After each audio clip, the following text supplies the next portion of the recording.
میرے الشہداء سرکار شفاعت شہید المظلوم علامہ حسین حسینی امام حمید رحمہ اللہ اور دیگر تمام مرحومین کی بلندی درجات کے لیے سورہ فاتحہ۔ بسم اللہ الرحمن الرحیم۔ الحمد للہ رب العالمین الرحمن الرحیم مالک یوم الدین ایاک نعبد و ایاک نستعین اهدنا الصراط المستقیم صراط الذین انعمت علیہم غیر المغضوب علیہم ولا الضالین۔ بسم اللہ الرحمن الرحیم۔ قل هو اللہ احد اللہ الصمد لم یلد ولم یولد ولم یکن له کفوا احد۔ بسم اللہ الرحمن الرحیم۔ قل هو اللہ احد اللہ الصمد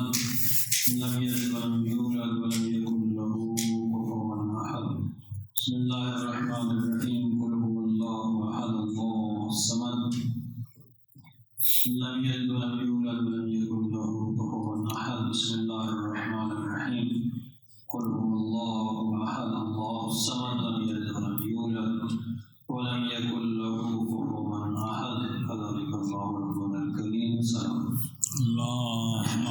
صل على محمد وآل محمد۔ اعوذ باللہ من الشیطان الرجیم۔ بسم اللہ الرحمن الرحیم۔ الحمد للہ الذی دل علی وجوب وجودہ افتقار الممکنات وعلی قدرتہ وعلمہ احکام المصنوعات المتعالی عن مشابہۃ الجسمانیات المنزہ بجلالہ عن مناسبۃ الناقصات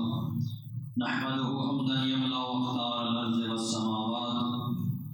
والصلاة والسلام على نبيه صاحب الآيات والبينات سيدنا ومولانا أبي القاسم محمد اللهم صل على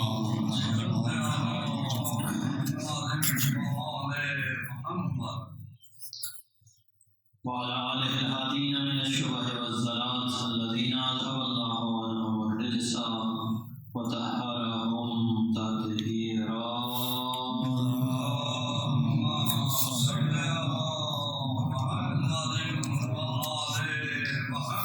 اما بعد، دعا ہے بارگاہ رب العزت سے کہ ہم تمام مومنین کی عبادات و اطاعت کو اپنی بارگاہ میں منظور و مقبول فرمائے۔ پروردگار عالم جملہ مومنین کو باہمی اتفاق و اتحاد عطا فرما۔ پروردگار عالم وطن عزیز پاکستان کو امن و سلامتی کا گہوارہ بنا۔ پروردگار عالم بحق محمد و آل محمد امام زمان کا جلد از جلد ظہور فرما۔ صلوات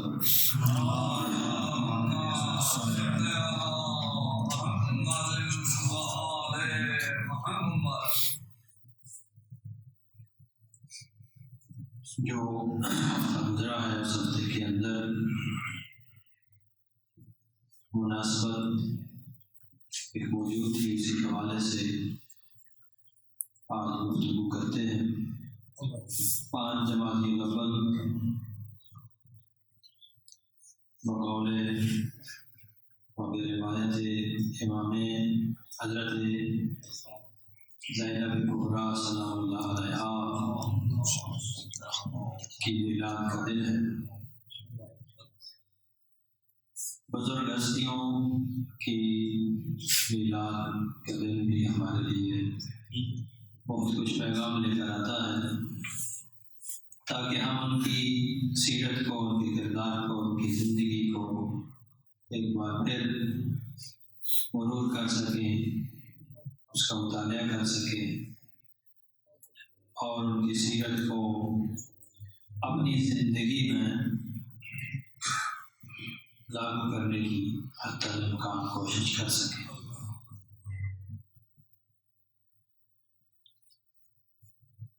کائنات میں انسانی کائنات مراد ہے، انسانی دنیا کے اندر بہت سی ہستیاں صاحب عظمت و کردار ہیں۔ مردوں کی تو تعداد اس حوالے سے زیادہ ہے، لیکن خدا متعال نے بہت سی خواتین کو بھی ایسی عظمت بخشی ہے کہ جن کا کردار، جن کی زندگی آنے والی نسلوں کے لیے، آنے والے لوگوں کے لیے مشعل راہ ہوتی ہے۔ حضرت زینب سلام اللہ علیہا کی زندگی میں بہت سی چیزیں ہیں جو ہمارے سیکھنے کے لیے، ہمارے لیے ایک بہترین مشعل راہ بن سکتی ہیں۔ جہاں تک ان کی ذات کی بات ہے، ان کی عظمت کردار کی بات ہے، تو ان کے کردار کی بلندی پر تو یہی چیز سب سے بڑی گواہ ہے کہ آپ کو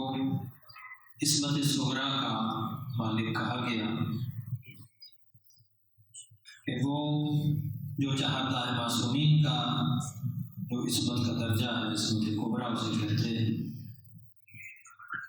تو کچھ ہستیاں ایسی ہیں کہ جو عصمت صغریٰ کی مالک ہیں، یعنی ان کے اندر ہمیں کہیں بھی زندگی میں کوئی خطا، کوئی لغزش نظر نہیں آتی،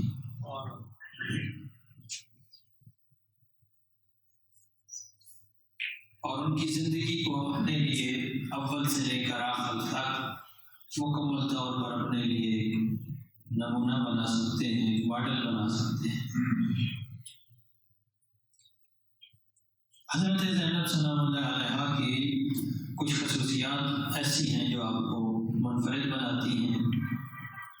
سب سے پہلی چیز جو نظر آتی ہے وہ آپ کا علم ہے۔ حضرت زینب سلام اللہ علیہا علم میں اس قدر ممتاز تھی کہ لوگ، خواتین مدینہ کے اندر بھی اور کوفہ کے اندر آپ کی رہائش تھی، اقامت تھی، تو کوفہ کی خواتین آپ سے مسائل دین سیکھنے کے لیے آتی تھیں۔ جب قرآن کی تعلیم کی بات کی جاتی ہے، کیونکہ مجالس میں سرسری ذکر ہوتا ہے کہ وہ خواتین کو قرآن پڑھاتی تھیں، تو قرآن پڑھانے سے لوگوں کے ذہن میں صرف اتنا ہی کہتا ہے جیسے آج کل قرآن پڑھایا جاتا ہے، وہ بچوں کو صرف ناظرہ پڑھا دیا جاتا ہے۔ ناظرہ قرآن پڑھنے کو ہی ہم قرآن کی تعلیم سمجھتے ہیں، اور آپ لوگ یہ تو جانتے ہیں کہ عربوں کو ظاہر ناظرہ پڑھنے کی شاید اتنی ضرورت نہ ہو کہ علمی طور پر یہ نہیں میں کہتا کہ مکمل ضرورت نہیں ہے، بہت ساری چیزیں ایسی ہوتی ہیں کہ جو سیکھنے کے لیے ہوتی ہیں، لیکن بہرحال ایک بندہ جو زبان سے واقف ہو، کسی زبان سے، عربی زبان سے واقف ہو، وہ دیکھ کر اس کو پڑھ سکتا ہے۔ تو جب قرآن کی تعلیم کی بات آتی ہے ان ہستیوں کی، تو وہاں پر مراد یہ ہے کہ وہ قرآن کو اس کی تفسیر کے ساتھ، اس کی تشریح کے ساتھ بیان کیا کرتی تھی، اور قرآن کی تفسیر اہل بیت سے بڑھ کر اور کون جان سکتا ہے؟ اس ہستی سے بڑھ کر قرآن کی تفسیر اور کون جان سکتا ہے کہ جو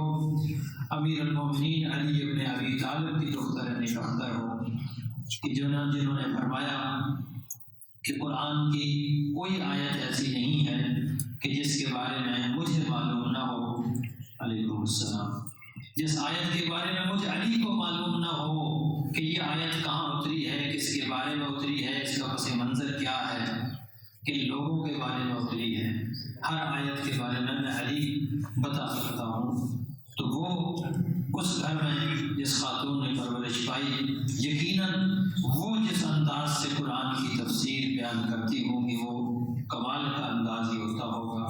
اور آپ کے علم کی شہادت تو وقت کے امام یعنی امام زین العابدین نے اس طریقے سے کہی تھی کہ جب آپ نے گواہی دی تھی، کوئی مسئلہ شرعی پوچھا تھا حضرت زینب سلام اللہ علیہا نے، تو حضرت امام زین العابدین نے فرمایا یا امتی انت عالمۃ من غیر معلمہ، اے میری پھوپھی جان، آپ وہ عالمہ ہیں جن کو کسی دنیا کے استادوں نے سکھایا نہیں ہے۔ وہ یہ علم کا وہ درجہ ہے جسے علم ربانی کہتے ہیں۔ تو علم کا ہو گیا ایک خصوصیت۔ دوسری چیز آپ کی عبادت میں یقیناً دنیا میں بڑے بڑے عابد گزرے ہیں اور بڑی عبادتیں لوگوں نے کی ہیں، انبیاء کی عبادتوں کی مثال نہیں ملتی، لیکن میں کہتا ہوں کہ دو ہستیوں کی جو عبادت ہے وہ کوئی منفرد عبادت ہے، اس لیے کہ عام لوگوں کو اگر دیکھا جائے عام حالات میں عبادت کرنا جب انسان پرسکون ہو ہر لحاظ سے اور اس کے اوپر کوئی مشکل نہ ہو، پریشانی نہ ہو، تو عبادت کرنا یقیناً فضیلت تو ہے لیکن اتنا بڑا کمال نہیں ہے۔ لیکن ایک بندہ ہر طرف سے پریشانی کا شکار ہو، بھوک اور پیاس کا بھی شکار ہو، عزیز و اقربا کے لاشیں بھی اٹھا چکا ہو اور اسارت میں بھی ہو، ہاتھ بھی بندھے ہوئے ہوں، لیکن پھر بھی اس شخص کی کوئی جو ہے وہ عبادت قضا نہ ہو، فرائض تو الگ بات، اس کی نماز شب تک قضا نہ ہو، اس کی عبادت کی مثال ہم عام لوگوں سے نہیں دے سکتے یقیناً۔ یہاں تک کہ ایک مرحلے پر ایسی نوبت آئی کہ جب شام کے زندان میں ایک مرتبہ پوچھا امام زین العابدین نے، دیکھا کہ بیوی بیٹھ کر نماز پڑھ رہی ہے، تو امام نے پوچھا کہ کیا وجہ ہے کہ آپ بیٹھ کر پڑھ رہی ہیں نماز؟ تو آپ نے فرمایا کہ بیٹا سجاد، قیدیوں کے لیے کھانا اتنا کم آتا ہے کہ میں اپنے حصے کا کھانا بچوں کو اور دوسروں کو دے دیتی ہوں، تو میرے اندر اتنی طاقت نہیں ہے کہ میں کھڑے ہو کر عبادت کر سکوں، اتنی طاقت نہ ہو لیکن پھر بھی انسان کی عبادت جاری ہو۔ یہ عبادت یا حضرت زینب عالیہ نے کی ہے یا حضرت سید سجاد نے کی ہے، یعنی زین العابدین کا لقب دیا گیا۔ تو عبادت میں وہ مثال، اور پھر ایثار کی بات یہیں سے ہمیں پتہ چلتا ہے، اسی واقعے سے ایثار ایک بلند ترین اعلیٰ ترین اخلاقی صفت ہے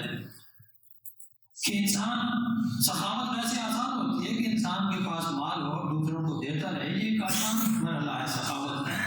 لیکن انسان اس درجے پر پہنچے کہ اپنا حصہ دوسروں کو دے دے، یہ یقیناً اہل بیت کا خاصہ ہے کہ جس انداز سے انہوں نے ایثار سے کام لیا ہے، اس کی گواہ تو سورہ طاہر بھی ہے کہ یطعمون الطعام علی حبہ مسکینا و یتیما و اسیرا، کہ اپنے حصے کا روزہ رکھتے ہیں اور شام کے وقت جو کھانا تھا روزے کی افطاری کے لیے جو سامان ہوتا ہے وہ افطاری کا سامان دروازے پہ آنے والے یتیم و مسکین کو، اسیر کو دے دیا جاتا ہے۔ اور یہی سیرت پیش کی ہے حضرت زینب نے بھی کہ اپنے حصے کا کھانا اور پانی دوسروں کو دے رہی ہے۔ یہ ایثار کی ایک صفت، تیسری صفت جو ہمیں حضرت زینب عالیہ میں بلند ترین درجے پر نظر آتی ہے۔ اور ایک اور صفت، چوتھی صفت، میں تھوڑا تھوڑا عرض کر رہا ہوں، ہر صفت کی اگر تفصیل بیان کی جائے کہ کس انداز سے حضرت زینب نے اس صفت کو اپنے وجود کے ذریعے اس کا اظہار کیا، تو بہت زیادہ بات لمبی ہو جائے گی۔ جرأت اور شہامت، شجاعت جسے ہم کہہ سکتے ہیں کہ شجاعت کے انداز میں مردوں کی شجاعت کے بڑے تذکرے ملتے ہیں، مرد شجاع ہو سکتے ہیں، اور مردوں کی شجاعت بھی زیادہ تر زیادہ یہی سمجھی جاتی ہے کہ کوئی بندہ میدان جنگ میں زیادہ سے زیادہ لوگوں کو قتل کر لے، تلوار لے کر مقابلے پہ آ جائے، زیادہ لوگوں کے ساتھ ایک وقت میں کئی لوگوں سے مقابلہ کر سکے، اسے شجاعت سمجھا جاتا ہے۔ لیکن بی بی زینب عالیہ نے شجاعت کا مفہوم ہی بدل دیا ہے کہ شجاعت صرف یہ نہیں کہ آپ تلوار سے جنگ کریں، شجاعت حقیقی تو یہ ہے کہ ہاتھ میں کوئی تلوار ہی نہیں، تلوار تو الگ بات، ہاتھ پسے گردن بندھے ہوئے ہیں، ہاتھوں میں رسن ہے، اس کے باوجود جرأت، شجاعت اور اس ہیبت کا یہ عالم ہے کہ جب بیوی دربار میں کھڑے ہو کر کلام کرتی ہیں تو تمام آوازیں رک جاتی ہیں، اونٹوں کے گلے میں بندھی ہوئی گھنٹیاں تک ان کی آواز تک رک جاتی ہے۔ یہ اس آواز کی جرأت، اس کی ہمت، اس کی شجاعت اور اس کی ہیبت تھی، اور یہی شجاعت ہے کہ دربار کے اندر کھڑے ہو کر وہ درباری، وہ خلیفہ وقت جو اپنے آپ کو خلیفہ کہتا تھا لیکن حقیقت میں بادشاہ، ایک ظالم اور جابر بادشاہ جو اس نشے میں چور تھا کہ میں نے اپنے مخالفین کو جو ہے وہ اس طریقے سے شکست سے دوچار کیا ہے ظاہری طور پر، لیکن اس کو جواب دیا ہے اور اس کے اس زعم کو توڑا ہے، تو حضرت زینب عالیہ کی شجاعت میں توڑا ہے۔ اور کس انداز سے توڑا ہے کہ جب وہ کہتا ہے کہ دیکھو تمہارے ساتھ کیا کیا، وہ طرح طرح کے پروپیگنڈے کے ذریعے سے چاہتا ہے کہ امام حسین ابن علی کی تحریک کو اور ان کی شخصیت کو اور ان کی زندگی کو مسخ کر سکے، لیکن اپنے اس پیغام سے، اپنے خطبوں سے جس جرأت کے ساتھ دفاع کیا حضرت زینب عالیہ نے، یہ یقیناً ان کا ہی خاصہ ہے کہ جو ہر انسان میں نہیں ہو سکتا۔ اور پھر اس کے باوجود یہ دیکھیے، مردوں کے لیے اس طرح مجمع میں بولنا بڑا مشکل ہوتا ہے۔ اب نیچے بیٹھ کے ہم بڑی غلطیاں نکال لیتے ہیں، نہیں فلاں خطیب پڑھ گئی یار، ایسے پڑھتا تو بڑی اچھی بات ہے، یہ یوں کہیں پڑھ گئے، لیکن جب کھڑے ہو کے بات کرنی پڑے نا مجمع کے سامنے تو بڑا مشکل ہو جاتا ہے مردوں کے لیے، اور پھر خاتون کے لیے ظاہر اس سے زیادہ مشکل ہو جاتا ہے کہ خواتین کو گھر کے اندر رہنے کی عادت ہوتی ہے، اور پھر خاتون بھی وہ خاتون کہ جو بلا وجہ کبھی گھر سے باہر نہ آئی ہو، بلا ضرورت گھر سے باہر ہی نہ آئی ہو، بلکہ یہاں تک روایات میں ملتا ہے کہ مدینے میں قیام کے دوران بھی جب آپ کو اپنے نانا اور اپنی والدہ کی قبر پر جانا ہوتا تھا تو اپنے بابا علی کے ساتھ جاتی تھیں، اور بھائی حسن اور حسین ان کے ساتھ ہوتے تھے۔ اور بعض روایات میں تو یہاں تک ملتا ہے کہ حضرت علی آگے بڑھ کر قبر رسول پہ جلنے والے چراغوں کی نوک دھیمی کر دیا کرتے تھے۔ تو اس طرح کی زندگی گزارنے والی خاتون وہ اس طرح دربار میں کھڑی ہے، اتنے لوگ کھڑے ہیں دنیا کے، کہاں کہاں سے لوگ سفیر آئے ہوئے تھے اس کے دربار میں، یزید کے دربار میں، لیکن اس جرأت کے ساتھ بات کی ہے کہ ذرہ برابر بھی زبان میں لکنت نہیں آئی، اور وہ جو اپنے اوپر فخر کر رہا تھا، اپنے کام پر فخر کر رہا تھا، اور یہ سمجھا رہا تھا دنیا والوں کو کہ دیکھو میں نے کیسے کامیابی حاصل کر لی، پھر اس کی زبان رک گئی باتیں کرنے سے، وہ آگے بات نہیں کر سکا، وہ نہیں بول سکا۔ بی بی زینب عالیہ نے اس قدر جرأت اور شجاعت کے ساتھ حق کا دفاع کیا ہے اور اپنے بھائی کا دفاع کیا ہے۔ یہ جرأت اور شہامت حضرت زینب عالیہ کا خاصہ ہے۔ اور پانچویں چیز یا پانچویں صفت جو بیان کرنا چاہتا ہوں کہ معرفت اور شعور کا جو درجہ ہمیں ملتا ہے حضرت زینب عالیہ میں، یہ بہت کم لوگوں میں ہو سکتا ہے، بلکہ میں تو یہ سمجھ سکتا ہوں یا کہہ سکتا ہوں کہ یہ انہی لوگوں کے اندر اس درجے میں معرفت آ سکتی ہے کہ جن کے اوپر خدا کا کوئی خصوصی کرم ہوتا ہے، جو خدائی اس انعام کے حقدار ہوتے ہیں۔ وہ کیسے کہ جب یزید نے کہا نا دربار میں کہ دیکھو خدا نے تمہارے بھائی کے ساتھ کیا کیا، چونکہ یہی عقیدہ بیان کیا جاتا ہے نا کہ دنیا میں جو کام ہوتا ہے اس کا جو ہے نا وہ خدا کی اجازت کے بغیر نہیں ہو سکتا۔ تو اب دو طرفہ قسم کا بار تھا یزید کا کہ ایک طرف وہ آپ کو خاموش کروانا چاہتا تھا، دوسری طرف وہ اپنا دامن بھی صاف کرنا چاہتا تھا کہ ہم نے کچھ نہیں کیا، یہ لوگوں کیا خدا نے کیا۔ یہ عقیدہ جبر کہیں سے تو شروع ہوا ہے کہ جو یہی کہتا ہے کہ بادشاہ بھی جو کچھ کر رہی ہے اور نہیں کر رہا ہے، انہوں نے تو کچھ نہیں کیا نا۔ اس طرح ان تمام ظالموں اور جابروں کو اپنے ان کے ظلم و جبر سے، ان کے گناہ سے بری ذمہ کرنے کے لیے یہ جبر کا عقیدہ جو ہے وہ مسلمانوں کے اندر جاری کیا گیا کہ اس بات کو مان لیں کہ مسلمان کا، انسان کا تو کوئی اختیار ہی نہیں ہے، جو کرتا ہے خدا کرتا ہے۔ تو وہاں جو جواب دیا بی بی زینب عالیہ نے وہ آپ کی اس معرفت کی بلندی پر دلالت کرتا ہے کہ کس قدر معرفت کی بلندی پر تھی، اور کیسے آپ نے ایک ہی بار میں اپنی معرفت، ایک ہی جملے کے بارے میں اپنی معرفت بھی بتا دی اور اپنے مخالف کو خاموش بھی کرا دیا، اس کے پروپیگنڈے کو بھی اثر ثابت کر دیا۔ تو جب اس نے کہا نا تو نے دیکھا نہیں کہ خدا نے تمہارے ساتھ کیا کیا تمہارے بھائی کے ساتھ، بی بی نے جواب دیا کہ ما رأیت منہ الا جمیلا، میں نے اپنے پروردگار کی طرف سے سوائے جمال کے کچھ نہیں دیکھا۔ تو یہاں ایک تو اس کے پروپیگنڈے کا توڑ تھا، دوسرا بی بی یہ بتانا چاہتی تھی کہ جسے تم ظاہری ناکامی سمجھ رہے ہو یہ حقیقت میں ہماری کامیابی ہے،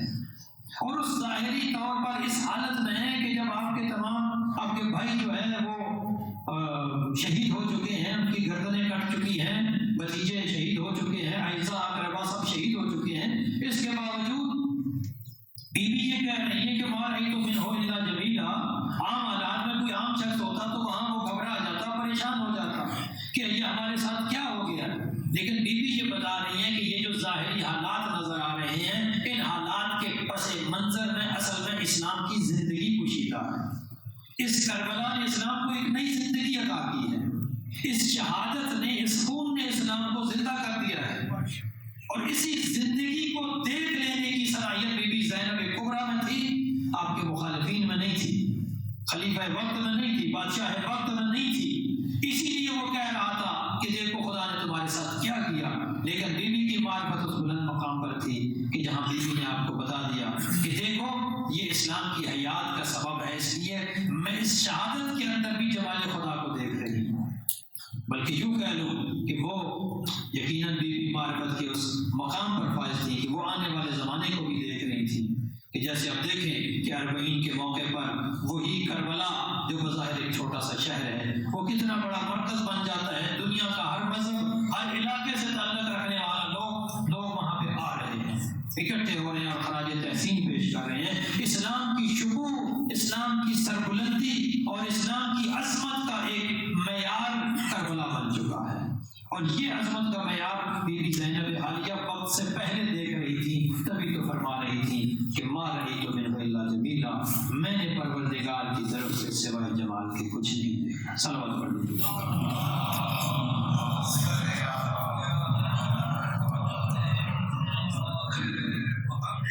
ظاہراً 2-3 منٹ تو ہیں ابھی میرے پاس، لیکن ایک مسئلہ گزشتہ جمعہ کسی محترم مومن نے آغا صاحب کے حوالے کیا تھا، تو آغا صاحب نے حکم فرمایا ہے کہ اس کو ذکر کر دیا جائے۔ مجھے نہیں معلوم کہ جس مومن نے مسئلہ پوچھا ہے ابھی وہ کیا ہے اس محفل میں موجود ہیں یا نہیں ہے، بہرحال میں عرض کر دیتا ہوں۔ سوال یہ پوچھا گیا تھا کہ اہل سنت کے ساتھ جو ہے وہ نماز پڑھنے کا حکم کیا ہے، کیا ان کے ساتھ نماز پڑھی جا سکتی ہے، ان کے پیچھے نماز پڑھی جا سکتی ہے؟ اس حوالے سے دیکھیے، پہلے تو میں سادہ زبان میں بات کر لوں کہ آپ یہ دیکھ لیں کہ جو بندہ نماز پڑھا رہا ہے وہ کہیں ناسبی تو نہیں ہے۔ اگر ناسبی ہے تو پھر اس کے پیچھے نماز پڑھنے سے بہرحال آپ پرہیز کریں، ناسبی کے پیچھے نماز نہیں ہو سکتی۔ اور ناسبی کون ہوتا ہے؟ من نصب عداوت اہل البیت، جو اہل بیت کی دشمنی دل میں رکھتا ہے۔ ایک تو وہ ہے نا جو ان کو خلیفہ نہیں مانتے، معصوم نہیں مانتے، یہ اور مرحلہ ہے، اور جو دشمنی رکھتے ہیں وہ ناسبی کہلاتے ہیں۔ لیکن جو دشمنی نہیں رکھتے لیکن ہماری طرح کے قائل نہیں ہیں، اس طرح عصمت کے قائل نہیں ہیں، تو ان کو ناسبی نہیں کہا جا سکتا۔ ایسے اگر افراد ہوں تو ان کے ساتھ نماز پڑھی جا سکتی ہے بغیر تقیہ کے بھی۔ ہاں اگر تقیہ کا مورد ہو جہاں انسان کو اپنی جان یا ایمان بچانا ہے تو پھر تو اس مقام پر بھی پڑھی جا سکتی ہے۔ صلوات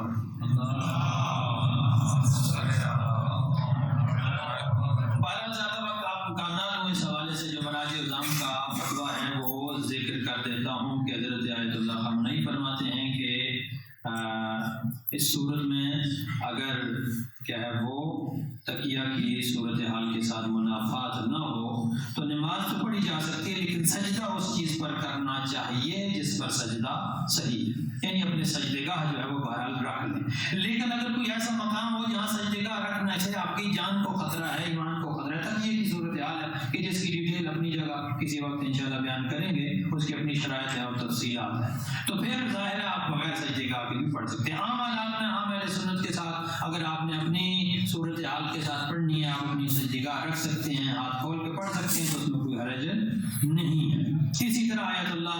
مکارم شیرازی بھی فرماتے ہیں کہ جو لوگ دشمنی نہ رکھتے ہوں شیعہ کے ساتھ، ان کے ساتھ نماز پڑھی جا سکتی ہے، لیکن فرش پر سجدہ یعنی یہ جو کارپٹ وغیرہ ہے اس پر سجدہ نہیں کیا جا سکتا سوائے تقیہ کی صورتحال۔ عام حالات ہوں تو اس پہ اپنا جو ہے نا وہ سجدے کا ضروری ہے رکھنا۔ آیت اللہ صافی البیگانی البتہ فرماتے ہیں کہ اگر تقیہ کی صورتحال نہ ہو تو پھر آپ کو اپنی نماز پڑھنی چاہیے، اور ان کے ساتھ اگر آپ پڑھنے پہ مجبور ہیں تو آپ کو اپنی نماز کا اعادہ کرنا چاہیے، دوبارہ پڑھنی چاہیے۔ آیت اللہ سیستانی صاحب کا فتویٰ بھی یہ ہے کہ آپ ان کے ساتھ نماز پڑھ سکتے ہیں، لیکن یہ چیزیں خیال رکھنی چاہیے، مثلاً آمین بالجہر کہنا، جو وہ آمین کہتے ہیں نماز میں، ہمارے نزدیک آمین کہنے سے نماز باطل ہو جاتی ہے، آمین نہیں کہیں۔ اور اسی طرح سجدے گاہ جو رکھنے کی صورتحال ہے وہ رکھنا بہرحال ضروری ہے، ہاتھ میں بھی جب تک تقیہ کی صورتحال نہ ہو ان چیزوں کو جو شرائط ہیں ان کو سامنے رکھ کر اپنے خاص طریقے سے اگر آپ نماز پڑھ سکتے ہیں تو پھر کوئی حرج نہیں، بے شک ان کے ساتھ پڑھیں، ان کے پیچھے بھی پڑھی جا سکتی ہے۔ خدا بند متعال ہمیں حق کو سمجھنے اور